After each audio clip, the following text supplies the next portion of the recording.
జరుగుతూ ఉన్నాయి. కొద్దిసేపు ప్లీజ్. తమ్ముడు ప్లీజ్. నినాదం తర్వాత రండి, తర్వాత ప్లీజ్.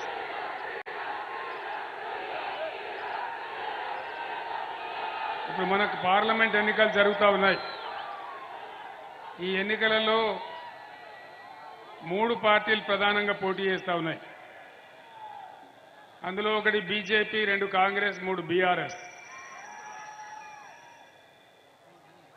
నేను మీ అందరిని ఒక్కటే మాట కోరుతా ఉన్నా, ఒక పిచ్చిలో ఉన్మాదంలో కాకుండా ఆలోచన చేసి ప్రజాస్వామ్య పరిణతితో మనం ఓటేసినట్టయితే మనకు, మన రాష్ట్రానికి, మనందరికీ కూడా లాభం జరుగుతుంది. భారతీయ జనతా పార్టీ 10 సంవత్సరాల నుంచి దేశాన్ని పరిపాలిస్తూ ఉంది. ఏ వర్గం ప్రజలకైనా ఈ దేశంలో న్యాయం జరిగిందా? బీజేపీ హయాంలో పెద్ద నినాదాలు, మేక్ ఇన్ ఇండియా, సబ్కా సాత్ సబ్కా వికాస్, ఇవన్నీ కూడా చాలా పెద్ద మాటలు చెప్పినారు. ఏమన్నా లాభం జరిగిందా? ఎవరికన్నా జరిగిందా? 18 లక్షల ఉద్యోగాలు ఖాళీ ఉన్నాయి దేశవ్యాప్తంగా. మోడీ ప్రభుత్వం దాన్ని నింపడం లేదు. ఇది నిజమేనా? కరెక్టేనా? ఇది న్యాయమా అన్యాయమా? అదే రకంగా బేటీ పడావో బేటీ బచావో, ఏ బేటీ కన్నా పడాయించిండ్రా?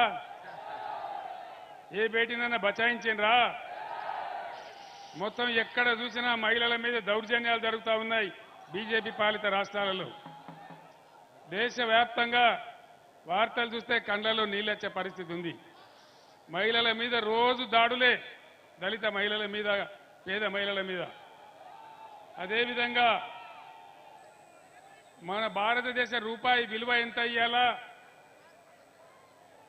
విలువ ఎంత? మన భారతదేశ డాలర్ కరెన్సీ చూస్తే దేశ చరిత్రలో ఏనాడు కూడా పడిపోనంత హీన స్థాయికి పడిపోయి 83 రూపాయలకు దిగజారిపోయింది. అంతర్జాతీయంగా ఇది భారతదేశ గౌరవం. ఇది బీజేపీ పరిపాలన ఫలితం. నేను ఒక్కటే మాట మీకు మనవి చేస్తా ఉన్నా, ఏం జరుగుతూ ఉంది ఇలా ఈ ఎలక్షన్లలో? ఏం జరుగుతూ ఉంది? అది ఏందా బాబు? చప్పుడు బంద్ చేయమని చెప్పు. జనరేటరా ఏందది? చందు నిలబడ్డం, నువ్వు చప్పుడేందో చూడు. ఈరోజు ఏం జరుగుతూ ఉంది? ఒక పార్టీ ఏమో దేవుని పేరు చెప్పి ఓట్లు అడుక్కుంటుంది. ఇంకో పార్టీ ఏ ఊరికి పోతే ఆ ఊరు దేవుని మీద ఒట్లు పెట్టుకుంటుంది. ఒకడేమో ఓట్లు, ఒకడేమో ఒట్లు. ఇదే జరుగుతుంది కదా. ఇవ్వలే బాబా, అది నిలబడతలేదా? చప్పుడైంది అది.